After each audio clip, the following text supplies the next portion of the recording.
Welcome, Gemini. Next monthly forecast for March 2026. I'm going to share with you the big themes of the month to begin with. Then on screen, you can see your event chart.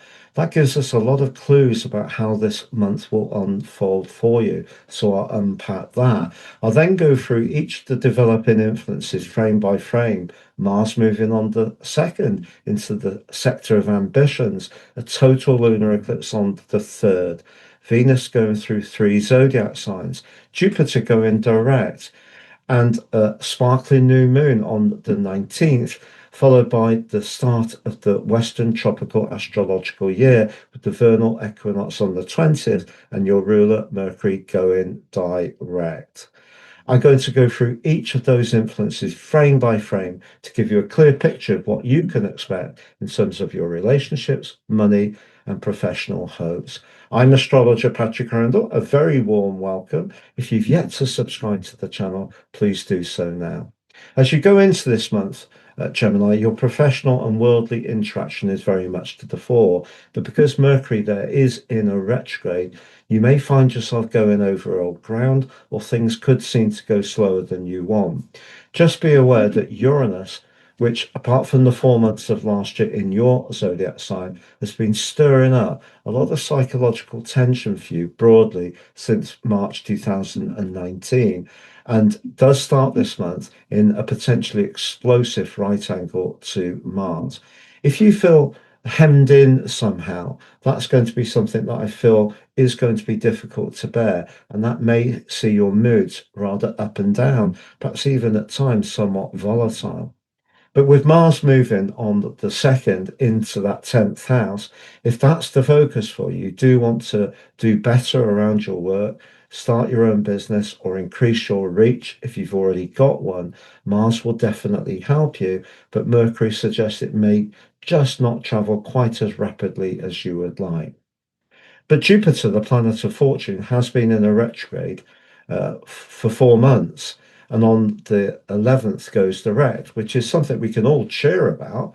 But it does forge for you a fantastic influence with the sun through the first week. So, as much as Mercury is in a retrograde, you do have a chance to be very dynamic. And you can see there is the position of the sun. It's going to be moving forwards, but linking very well with Jupiter in the second house of money. But that combination of your ruler Mercury and Venus at the start of the month does suggest, even with Mercury's retrograde, if you can choose your words carefully, don't get too caught up on Mars's square with Uranus and the frustration that can enable. Use that diplomacy, and it can be very much an asset. Strangely, Venus is in a very strong link to Uranus at the start of this month, and it might be the things you do out of sight. Take soundings, reach out to people in a confidential way, do some deep research, which actually can help you to make progress around those ambitions. But if you're very clear in what you want to achieve, I feel that link between the Sun and Jupiter through the first week will really help you. But Venus is going to be moving into its detriment on the 6th into Aries. And that's, of course, where Neptune and Saturn have recently returned to, representing your 11th house. If there are some weak links around your friendships, they could show up by about the 8th or 9th as Venus catches up with Saturn and Neptune in an exact conjunction. But also, I feel that that conjunction can help you to think seriously about your longer term plan within those ambitions.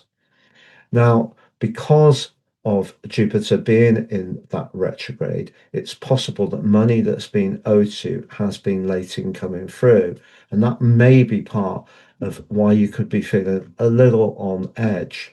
I think what can help the situation is that the connection between Mars and your ruler Mercury, which occurs around the 14th, is going to help you to be very articulate. And even if you do feel that you're repeating yourself, you can punch across your ideas with aplomb. But I think in general, what we can take from the wheel is the moon's in an opposition with Pluto. So communication generally this month not just with Mercury retrograde, could be quite highly charged. And some very emotional leverage could be part of that. Not necessarily from you, it could be from people you encounter. If you are in the mood to travel somewhere different, uh, it could happen very quickly and very spontaneously. But on the 19th, if your hopes are very much about making a breakthrough around your work, your business, raising your profile, the alliance between the new moon in Pisces and the sextile with Uranus suggests all that work you've been doing behind the scenes can really come back to you. But on the 20th, with Mercury going direct, that's something that you can feel a sense of relief from. But it won't be until the 9th of April that it comes out of its post retrograde shadow. So I think by then you'll really know where you're standing around those big professional hopes. One of the things I would say, however, with the vernal equinox is that if you are wanting to connect to people in a more social context and your professional situation is something you just want to perhaps park a little bit, there is a great opportunity to do that in the last 10 days of this month. But because we do have during that period Saturn and Neptune meeting the Sun, in the case of Saturn for the first time in 29 and a half years, and Neptune for the first time in 150 years, it's a new dawn for us all. What does it mean for you personally? Well, I think it's a test, really, in a sense, not just for the people that you're companions with or your network, but also it's a test around some of those ambitions. Do they work for you in terms of your values? And that really is what could be tested towards the end of this month. Now, if there is a relationship that you're unsure of, with Venus moving into your 12th house on the 30th, that could be something you become more conscious of. But Venus moving into the 12th house doesn't mean a relationship's going to end. It could just mean that we feel more reflective. In fact, someone from your past could come back into your relationship as the month comes to a close. But the big picture for this month for you, essentially, Gemini, is that if you do want to make progress professionally, as long as you're patient and precise, you can do it. Mars is going to be a real asset to you. Uranus can see you on edge at times, particularly if you feel confined.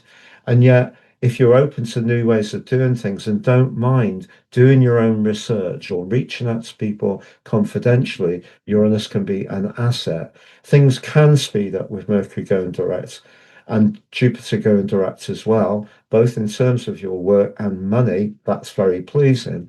But around relationships, the big question that Venus is going to be asking you as it applies to Saturn and Neptune is that friendship or that love tie really for the long term. If you're not quite sure, you may decide to distance yourself a little bit by the end of the month. Thank you so much for joining me. Please check out your Saturn deep dive videos by clicking on the screen, or you can join me at my new website. We're constantly improving and updating it. It would be great to have your company. Please click on that screen for that. If you'd like to work with me one-to-one, please check out my testimonials below. You can also order your personal forecast either in natal or draconic format. If you order the natal package, there's 50% off. Please apply Astro 26 at the checkout. If you want draconic, your soul karmic package, there's 50% off. Please apply Draco 26 at the checkout. Both provide searing insights, great value, very accurate, and totally unique to you.